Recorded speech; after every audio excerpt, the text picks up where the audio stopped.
Nama Tuhan Allah kita, Bapak Mama Saudara orang beriman yang sangat diberkati oleh Tuhan Yesus Kristus. Shalom.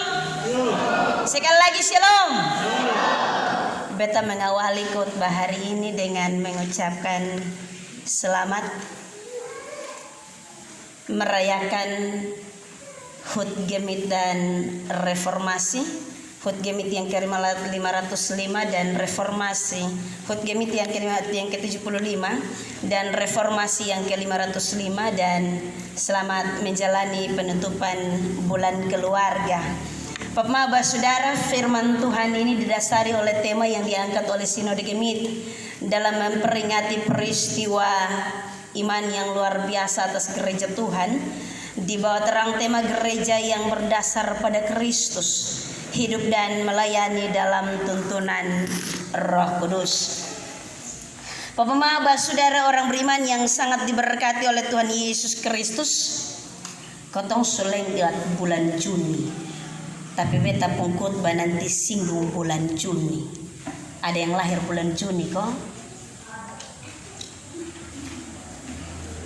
Bukan Desember bersemi, tapi Juni penuh kenangan. Tanggal 1 Juni tentunya diperingati sebagai hari lahirnya Pancasila. Pemilihan tanggal 1 Juni sebagai lahirnya hari Pancasila merujuk kepada suatu momen yang tentunya dengan bahasanya tersendiri Bapak Mama, yaitu Doku Ritsu Jumbi Kosakal, Badan Penyidik Usaha Persiapan Kemerdekaan BPUPKI, dalam upaya untuk merumuskan Pancasila sebagai dasar negara Republik Indonesia. Dalam persidangan yang kedua BPUPKI, Bapak Mama Saudara, Soekarno presiden ketika itu dalam pidatonya yang bertajuk lahirnya Pancasila berkesempatan untuk menyampaikan gagasan sebagai konsep awal Pancasila sebagai dasar negara Republik Indonesia. Kemudian setelah beberapa proses Bapak Mama Saudara dalam persidangan, maka Pancasila disahkan pada tanggal 18 Agustus tahun 1945 dan disetujui. Kemudian dicantumkan dalam Mukadimah Undang-Undang Dasar 1945 sebagai dasar negara Republik Indonesia yang sah. Jadi kalau kotong omong soal sejarah gereja, kotong harus ingat sejarah bangsa ini bahwa ada dasar negara sebagai ideologi bangsa yang dipegang kuat sampai dengan hari ini. Pancasila sebagai dasar negara Republik Indonesia, tetapi juga sebagai ideologi negara dan juga sebagai pandangan hidup bangsa dan juga sebagai alat pemersatu bangsa. Jadi bukan hanya dia sebagai dasar, tetapi sampai dengan sebagai alat pemersatu bangsa. Sama juga Bapak Mama tentunya bahwa untuk bikin apapun juga pasti kotong butuh ada dasar. Bikin rumah orang butuh untuk ada dasar atau fondasi. Mau bikin kue juga pasti mama-mama butuh ada dasar. Yang pertama dana. Mau bikin flolo ini hari juga ada di pung dasar. Dasarnya pasti daun kelapa, santan kelapa, kemudian harus beli di pendamping-pendamping lain. Tapi itu ada di pun dasar juga. Bikin apapun juga pasti ada yang mendasari. Gambaran Pancasila sebagai dasar negara tentunya Bapak Mama saya mencoba memberikan wacana berpikir kita kepada pemberitaan kabar baik firman Tuhan yang tentunya disampaikan oleh Rasul Paulus dalam pertama Korintus pasal yang ketiga ayat yang ke-10 hingga ayat yang ke-23. Rasul Paulus tentunya mengangkat bagian firman Tuhan ini dengan perikop dasar dan bangunan. Dia memberikan suatu gambaran yang begitu luar biasa. Tetapi tentunya Bapak Mama, kenapa sehingga Rasul Paulus menuliskan sebagian surat ini pada bagian pasal yang ketiga ayat yang ke-10 hingga ayat yang ke-23 dengan perikop dasar dan bangunan? Tentunya bahwa ada latar belakang yang menjadi pemberitaan Rasul Paulus. Sehingga dia menekankan perlunya ada dasar dan bangunan dalam suatu kehidupan persekutuan dan iman serta kehidupan orang percaya. Bapak saudara orang beriman, kita bersama-sama belajar bahwa kota Korintus merupakan suatu kota kuno dari Yunani. Dalam banyak hal tentunya Korintus merupakan kota metropolitan Yunani yang sangat terkemuka. Pada zaman Rasul Paulus tentunya ciri khas dari kota Korintus adalah kebinekaan masyarakatnya. Artinya bahwa sudah ada banyak yang datang dan berbaur. Baik orang Yahudi maupun orang non-Yahudi. Orang Yunani, orang Patra dan seterusnya. Mereka semua datang dan berbaur di Korintus karena itu merupakan suatu kota pelabuhan yang sangat besar dan luar biasa. Penduduknya sebagai tempat di mana kota pelabuhan laut yang sangat penting pada salah satu rute di tengah-tengah kehidupan bangsa Yunani. Banyak kota yang tentunya makmur Bapak mau pada masa kini. Sama juga dengan Korintus pada masa kehidupan Rasul Paulus.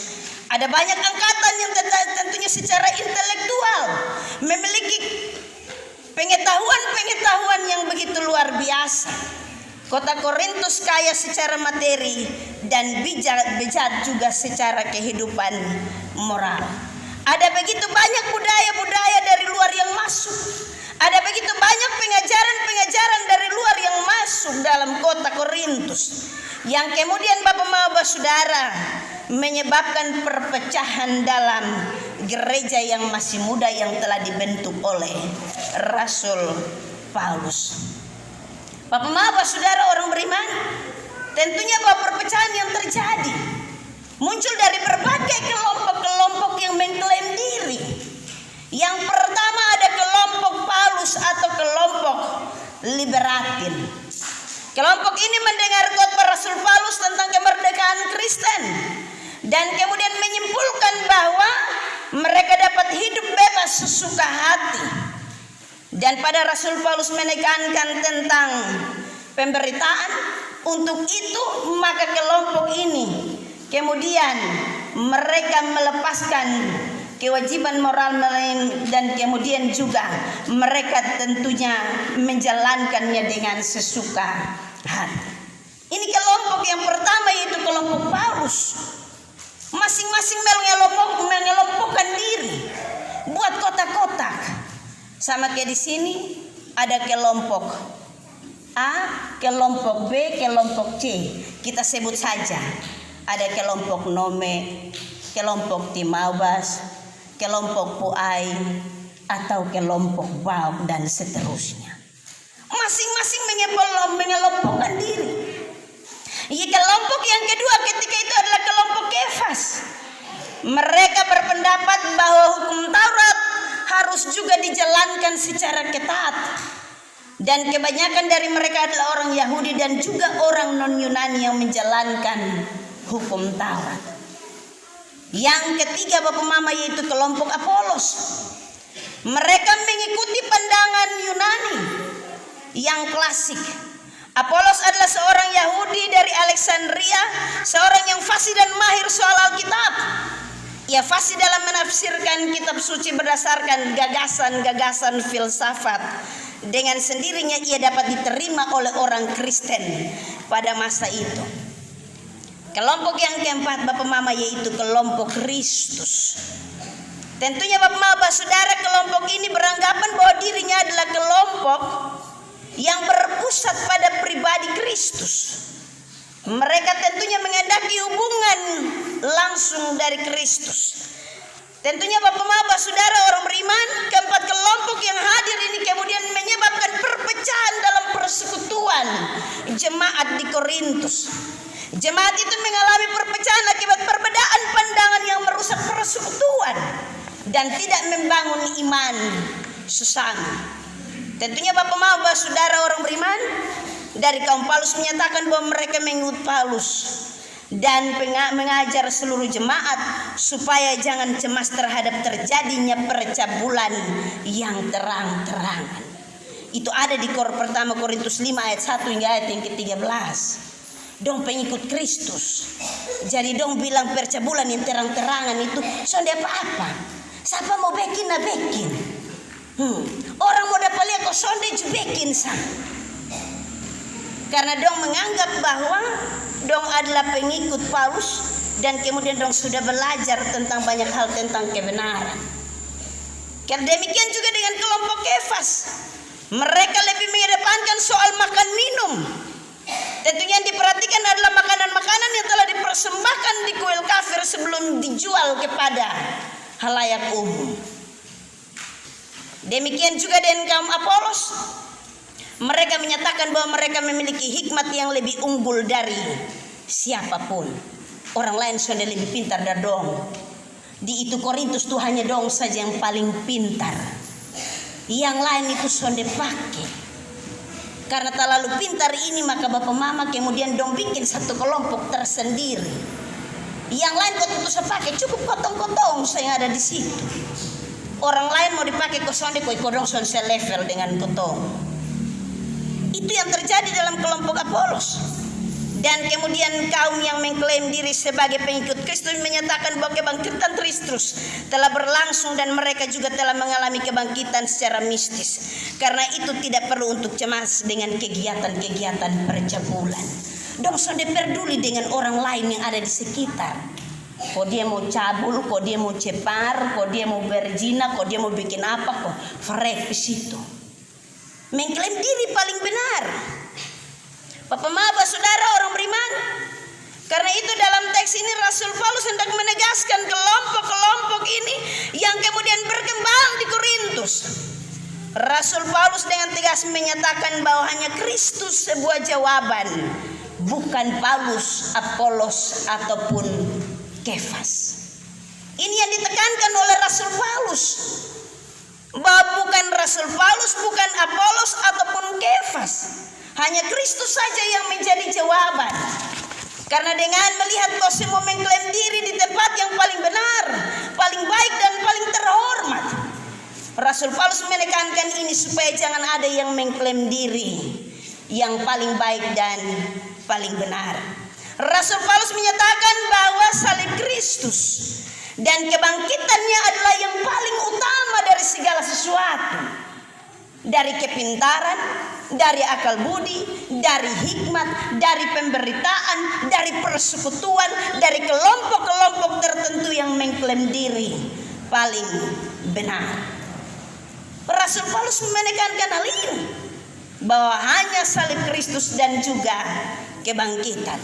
Karena itu Bapak saudara orang beriman, Rasul Paulus menegaskan pada bagian ayat yang ke-11, karena tidak ada seorang pun yang dapat meletakkan dasar lain daripada dasar yang telah diletakkan, yaitu Yesus Kristus. Tentunya Bapak saudara orang beriman, dalam bagian firman Tuhan ini Rasul Paulus menggambarkan dirinya sebagai seorang tukang bangunan yang begitu luar biasa. Dia menggambarkan dirinya bahwa dia telah meletakkan dasar bagi kehidupan persekutuan dan juga pembangunan jemaat yang ada di Korintus.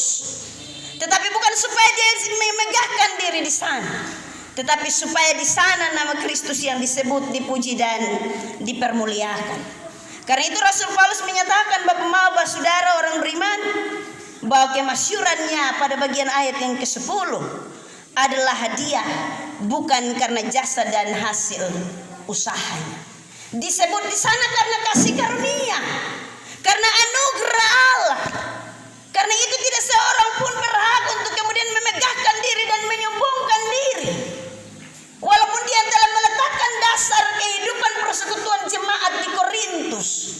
Tetapi kemudian dengan rendah hati Rasul Paulus menyatakan sesuai dengan kasih karunia Allah, dia mengawalinya dan menyatakan bahwa semua sesuai dengan kasih karunia Allah. Semua bukan karena beta sebagai Rasul Paulus yang telah mengawali persekutuan jemaat yang ada di Korintus. Semuanya bukan karena Apolos cendekiawan yang pintar, bukan karena Kefas yang tahu soal aturan makan minum dan seterusnya. Tetapi Rasul Paulus tentunya menyatakan di sini bahwa semua karena kasih karunia Allah. Dia menyadari benar Bapak saudara orang beriman, bahwa dasar yang diletakkan dalam membangun persekutuan jemaat adalah karena kasih karunia Allah sendiri. Yang berikut Bapak Mama Saudara orang beriman, bahwa dasar dari tiap jemaat yang Rasul Paulus sampaikan di sini pada bagian ayat yang ke-11, dia bilang karena tidak ada seorang pun yang dapat meletakkan dasar lain daripada dasar yang telah diletakkan, yaitu Yesus Kristus. Yesus Kristus sendiri yang telah meletakkan dasar dan bangunan.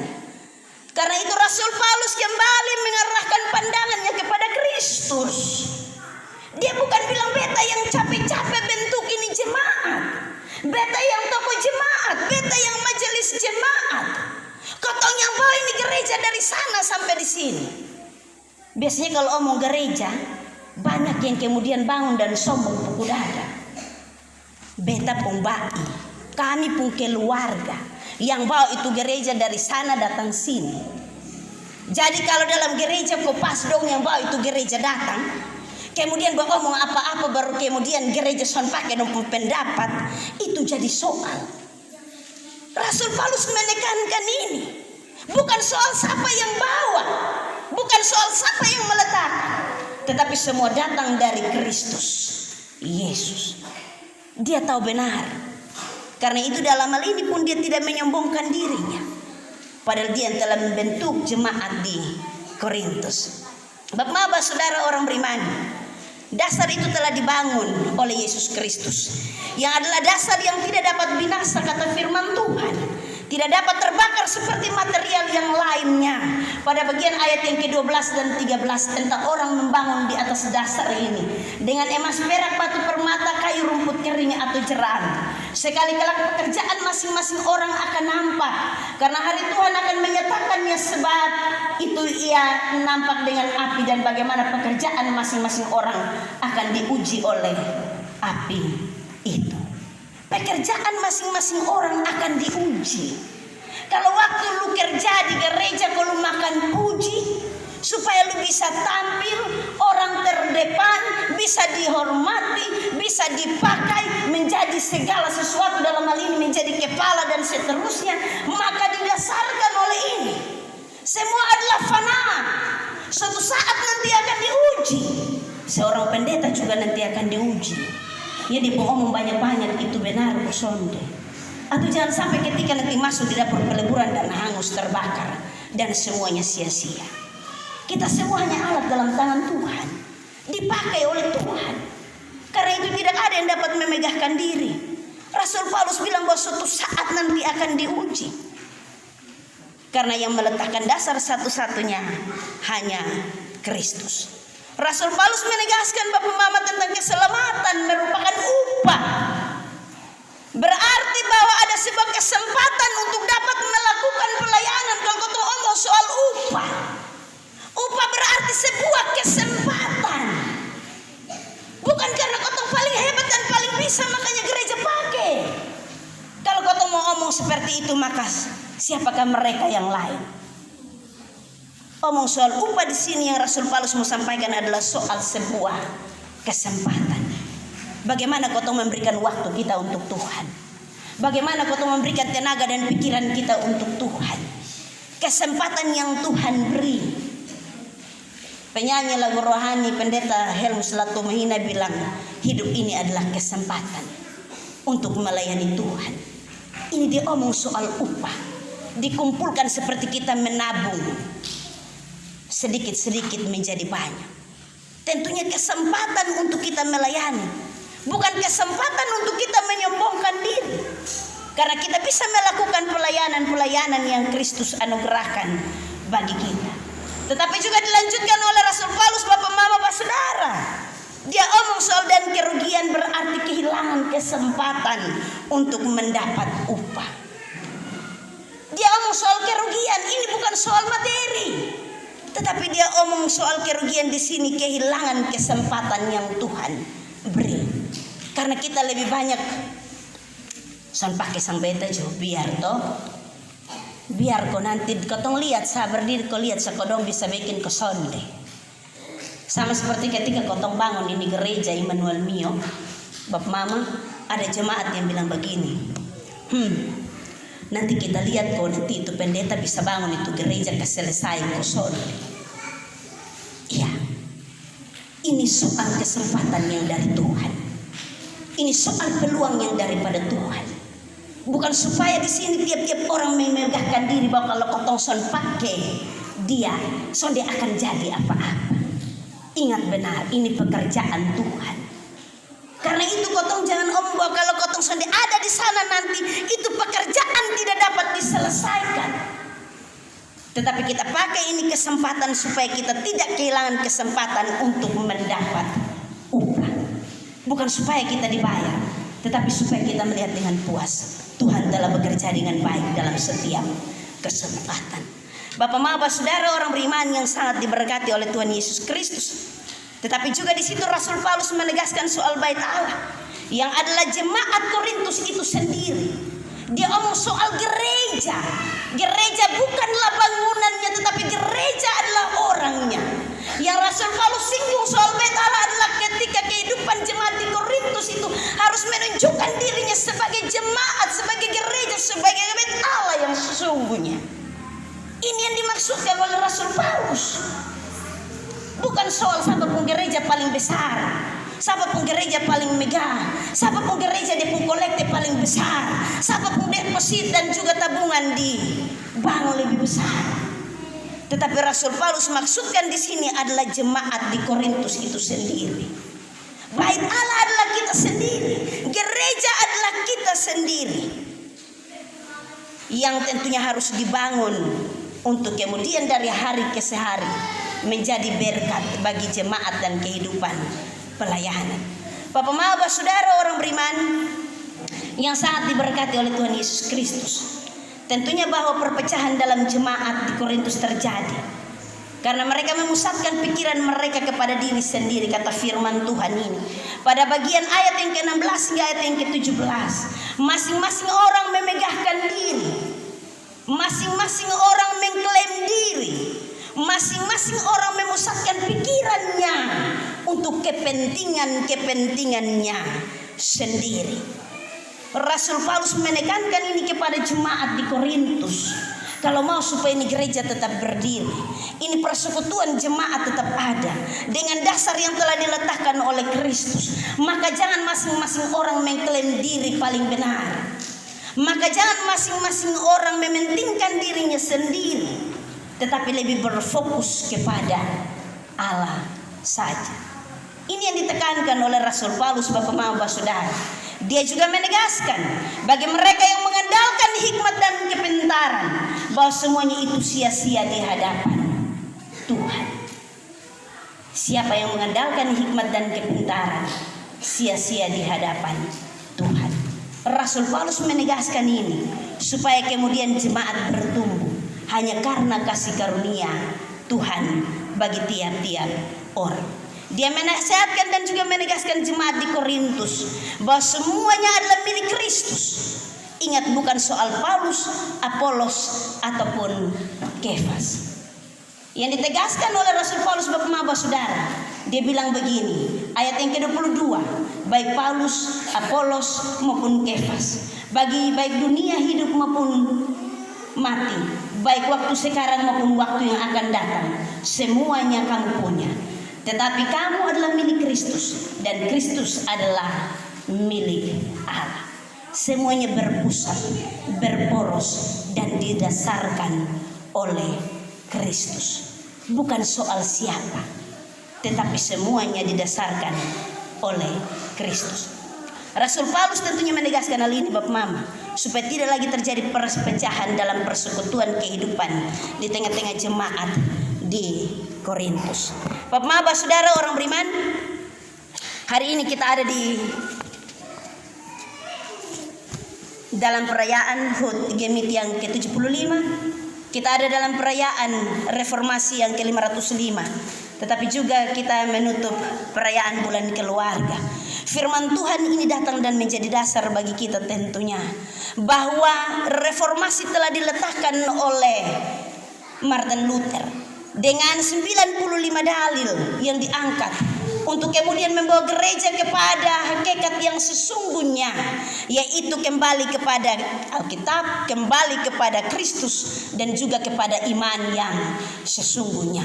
Dari antara 95 dalil itu, Martin Luther menegaskan untuk gereja kembali kepada yang seharusnya, kembali kepada dasar yang sesungguhnya. Bukan omong soal siapa orang yang akan ada di sana atau siapa yang telah meletakkan dasar, tetapi tentunya bahwa yang ditegaskan oleh Martin Luther semua kembali kepada Alkitab, kembali kepada Kristus, dan juga kembali kepada iman yang sesungguhnya. Yesus Kristus telah meletakkan dasar. Entah itu Paulus, Apolos, ataupun Kefas, ataupun kita hari ini. Mari kita berdiri di atas dasar yang teguh, sebagaimana negara kita ada di atas dasar dan ideologi yang benar, itu Pancasila. Demikian juga dengan iman orang percaya ada di atas dasar dan iman yang benar, yaitu Yesus Kristus. Mari kita merayakan Hut Gemit Reformasi, penutupan bulan keluarga, dengan kita merujuk kepada bagian firman Tuhan ini. Gereja yang berdasar pada Kristus, hidup dan melayani dalam tuntunan Roh Kudus. Tuhan memberkati kita dalam terang firman-Nya. Terpujilah nama Tuhan Allah kita.